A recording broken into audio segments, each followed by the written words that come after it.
7 sinais do fim dos tempos. 7 sinais que antecedem a vinda de Jesus. Isso que eu vou te mostrar aqui hoje vai ser muito bacana, tanto para você que quer pregar a palavra de Deus, como também para você que tem interesse nesse assunto, os sinais da vinda de Jesus, do fim dos tempos, e quer ter acesso aí a um breve estudo sobre o assunto. E a gente vai fazer o conteúdo aqui baseado no esboço de pregação de ninguém menos do que o pastor Hernandes Dias Lopes. Então, esse conteúdo está simplesmente imperdível. Vem comigo.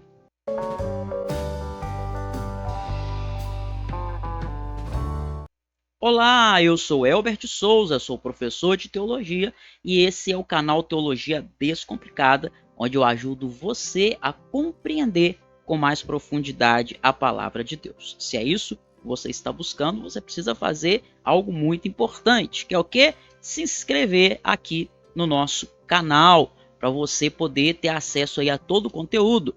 Também marque o sininho com todas as notificações para você não perder os próximos vídeos. E se você gosta desse tipo de conteúdo que eu estou fazendo nesse vídeo aqui, não deixe de dar o seu like, porque se eu ver que está todo mundo dando joinha, eu sei que esse tipo de vídeo você gosta, ajuda você, e eu vou fazer mais vídeos como esse vídeo aqui, combinado? Bom, vamos lá então, vou colocar aqui o esboço para você, tá? É uma pregação relativamente simples e eu simplifiquei bastante o conteúdo do esboço para você poder entender o principal, que é a estrutura do sermão, tá? Para você entender aí isso e algo que eu vou te falar mais para frente, para você que vai ficar comigo aí até o final do vídeo, você que prega a palavra de Deus, que tem um chamado para pregar, eu vou falar aqui para você o que eu considero principal que você precisa focar quando você for criar aí o seu sermão, quando você for pregar a palavra de Deus, certo? Vamos lá então, ó. O título é O Fim dos Tempos Está Próximo, baseado em Mateus 24, principalmente os versículos 1 ao 15, tá bom? Introdução.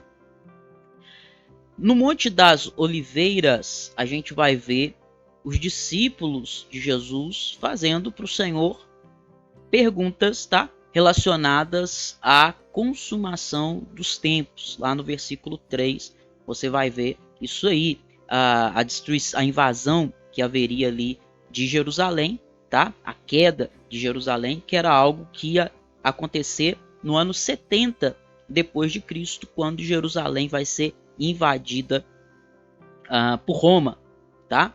É uma época, como está aí, um episódio doloroso, mas que serve como um símbolo da segunda vinda de Cristo. Atualmente, com as questões que tem tido em Israel, né, muitas pessoas estão se atentando novamente para essa temática da segunda vinda de Jesus. Sempre teve conflitos ali relacionados a Israel, e já aqui, ó, veja que nessa época, nessa passagem da Bíblia, a gente já vê o Senhor apontar uma questão que aconteceria aqui, né? Que aconteceu realmente na história e que era um símbolo da segunda vinda de Jesus. E aí vem agora o desenvolvimento do sermão, 7 pontos aí, os 7 sinais. Por quê? Nesse momento nós somos levados a pensar, a refletir quais são os sinais que Jesus disse, que Jesus apontou que seriam sinais da consumação dos tempos, do fim dos tempos. Nós vamos ver aqui cada um deles. Vamos lá? Vem comigo. Primeiro, o engano religioso. O engano religioso, as heresias, a pregação de um falso evangelho, como você sabe, não é novidade, não é algo que começou de agora. Porém, isso vem aumentando, isso vem intensificando, vai se tornando cada vez maior, vão surgindo cada vez mais falsos profetas, mais pessoas distorcendo a palavra de Deus. Isso deve nos levar a estar atentos, porque esse é um dos sinais do fim dos tempos, de acordo com a palavra de Deus, de acordo com o Senhor Jesus. Segundo sinal do fim dos tempos são as guerras e rumores de guerras. Não precisa nem falar, né? No momento que esse vídeo está sendo gravado aí, Você sabe que a gente está vivendo no mundo esse cenário. Mas, novamente, a guerra não é algo novo. A guerra começa lá no Éden, nasce no Éden, quando Adão e Eva pecam, não é? Ali começa essa... Como todos os males, né, que surgem no coração do homem e que se manifestam geração após geração, porque nós nascemos em pecado, como diz o salmista Davi. Então começa lá no Éden. Você vê Caim mata Abel. Então o coração do homem é um coração baseado em guerras, em conflitos como tá aí, interpessoais, ou seja, entre pessoas, interrelacionais, entre as nossas relações surgem conflitos, e internacionais, né, entre as nações, sendo isso, na verdade, um efeito colateral dos conflitos que brotam do coração. Na verdade, o problema do homem é o coração. O coração do problema é o problema do coração. Como o Senhor Jesus mesmo disse, né? Fez aquela lista das coisas que saem do coração do homem. Então, o ser humano é um ser em conflito.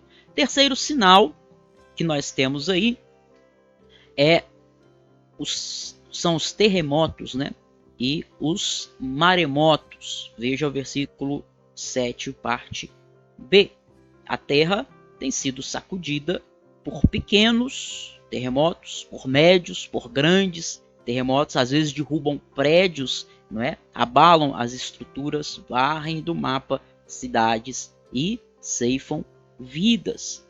Nos últimos séculos a gente tem visto, né, um aumento tanto na frequência, está acontecendo cada vez uma frequência maior, né, os terremotos, maremotos, como também na proporção. Parece que estão sendo cada vez mais violentos. Isso também é um sinal aí do fim dos tempos, de acordo com o Senhor Jesus. Quarto sinal, pestes e epidemias.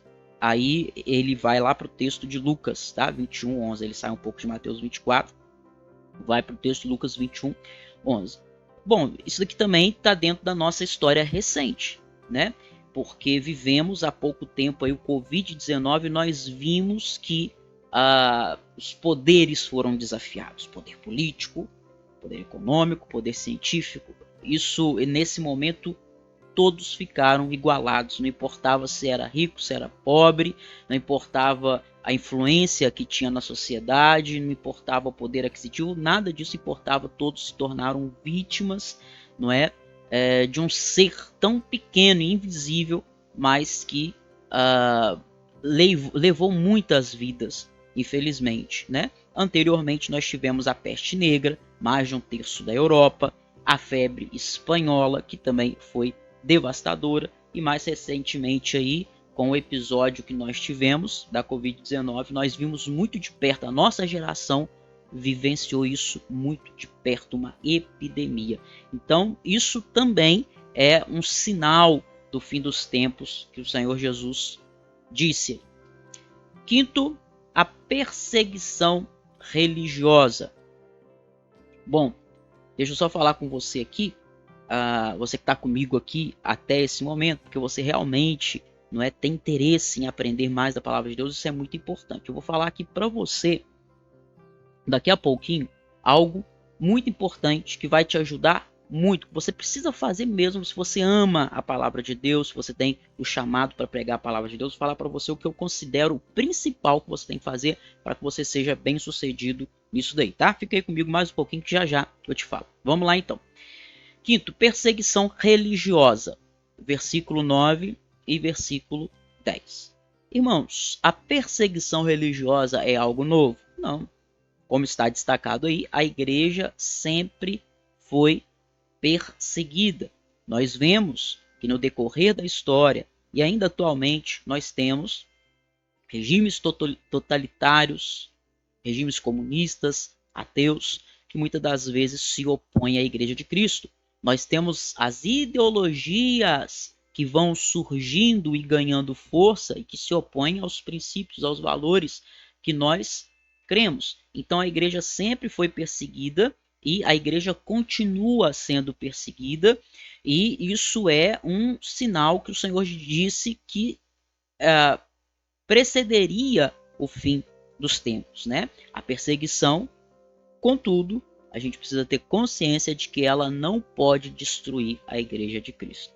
Ao contrário, ela é como o vento que espalha ainda mais a semente do Santo Evangelho. Quanto mais a igreja é perseguida, mais a igreja cresce. Então, quando nós vemos perseguição contra a igreja, ao mesmo tempo, claro que nós precisamos orar e que nós nos entristecemos vendo tanta coisa acontecendo, ao mesmo tempo nós olhamos e falamos assim, olha, esse é mais um dos sinais que nós temos, que o fim dos tempos é chegado.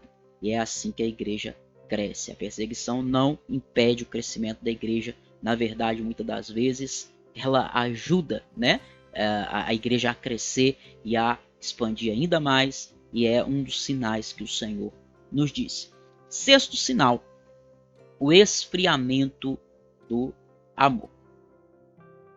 Versículos 12 e 13. Por causa da multiplicação da iniquidade, né, muitas pessoas citam esse texto, esse versículo bíblico, o amor de muitos se esfriará. Bom, isso é a realidade. Não é qualquer cristão consegue perceber esse fato. Muitos estão na igreja, quando estão, né? Porque hoje em dia também tem crescido muito o movimento dos desigrejados.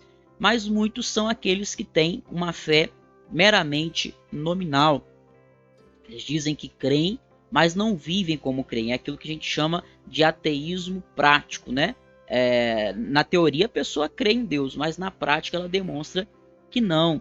Hoje em dia, antigamente você tinha no Brasil aquelas pessoas que se consideravam católicos não praticantes. Mas nunca nós ouvimos dizer que havia evangélicos não praticantes, né? Hoje existem muitos evangélicos não praticantes, pessoas que se dizem evangélicas, que dizem que abraçaram a fé evangélica, mas na verdade é só de nome, é nominal, cristãos nominais, né? Pessoas que abandonam o Senhor, que apostatam da fé. Apostasia, apostatar da fé é quando a pessoa abandona a verdade e se apega com uma mentira. Não é simplesmente quando a pessoa está fraca espiritualmente e aí você vai ali e visita a pessoa e fortalece ela e ela vem para a presença de Deus. Na apostasia, ela volta, né? A apostasia é pior, muito pior, porque além da pessoa sair, ela se abraça com uma mentira, com uma falsa doutrina. É a pessoa que sai do evangelho, não é? E vai se envolver com uma seita, com uma heresia, né? Abraça aquilo dali.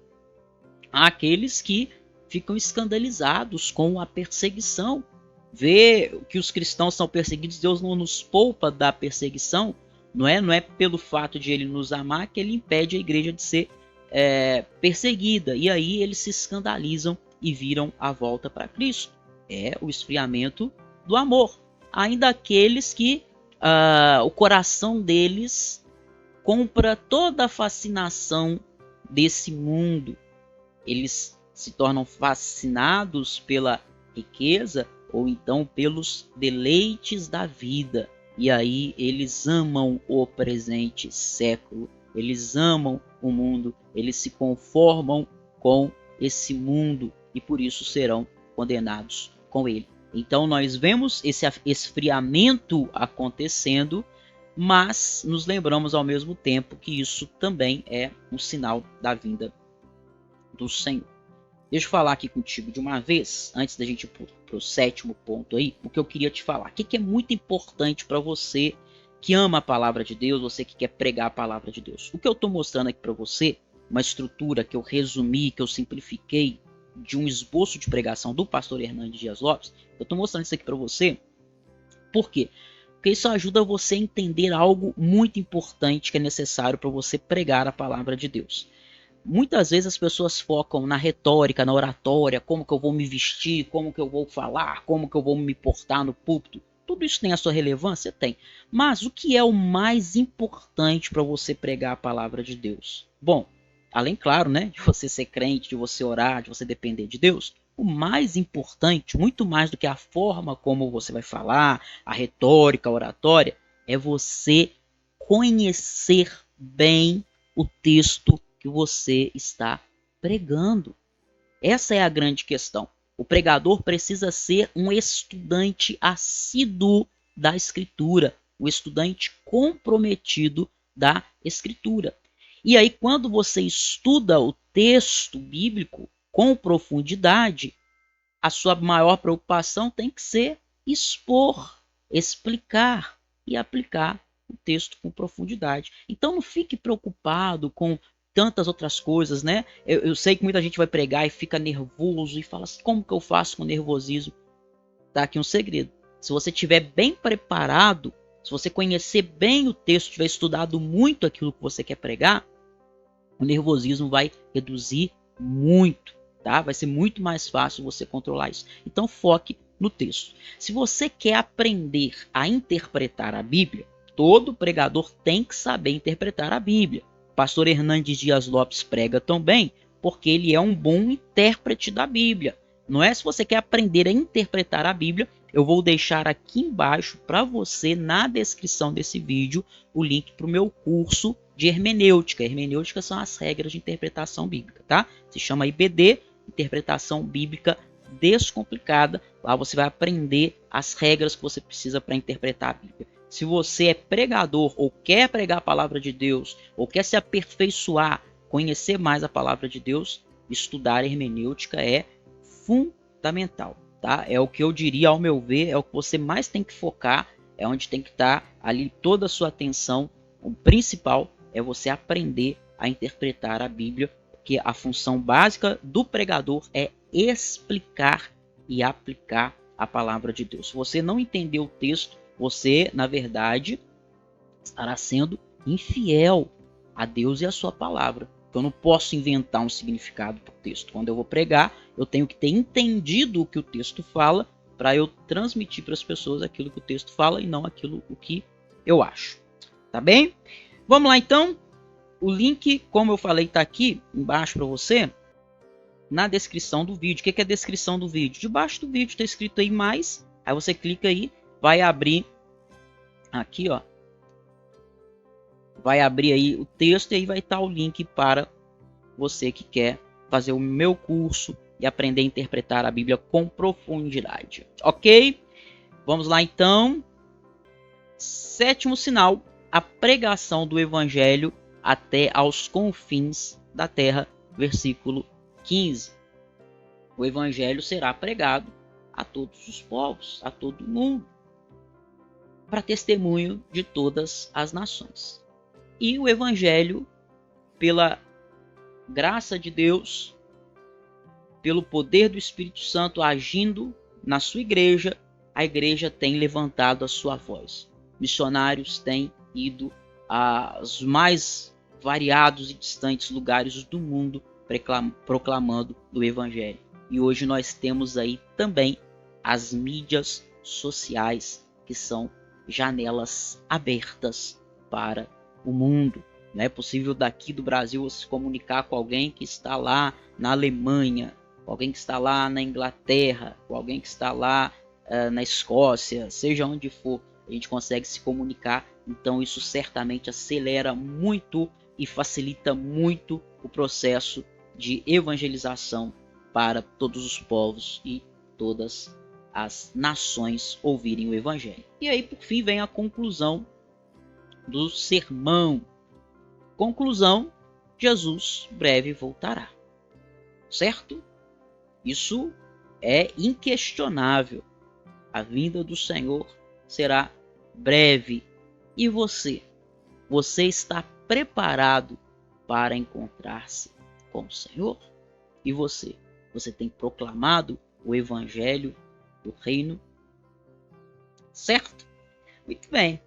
Então, a gente fica por aqui. Muito obrigado pela sua companhia. Se você quiser uma mensagem mais detalhada, tem uma outra mensagem do pastor Hernandes Dias Lopes que eu trabalhei de modo detalhado. Eu quero que você comente aqui embaixo no final desse vídeo também como você prefere. assim os pontos mais resumidos, como eu fiz nessa mensagem, ou se você quer detalhado, aí a gente vai ficar aqui talvez 35, 40 minutos, né? Então se você quiser assistir com mais detalhes, já tem um vídeo assim, que eu pego um sermão ali e faço bem detalhado. Vou deixar o link aqui embaixo na descrição para você. Se você quiser mais vídeos assim como esse, direto ao ponto, também comente aqui para eu saber e fazer aí da melhor forma para te ajudar. Que Deus te abençoe, abençoe a sua família e até o próximo vídeo. Tchau, tchau.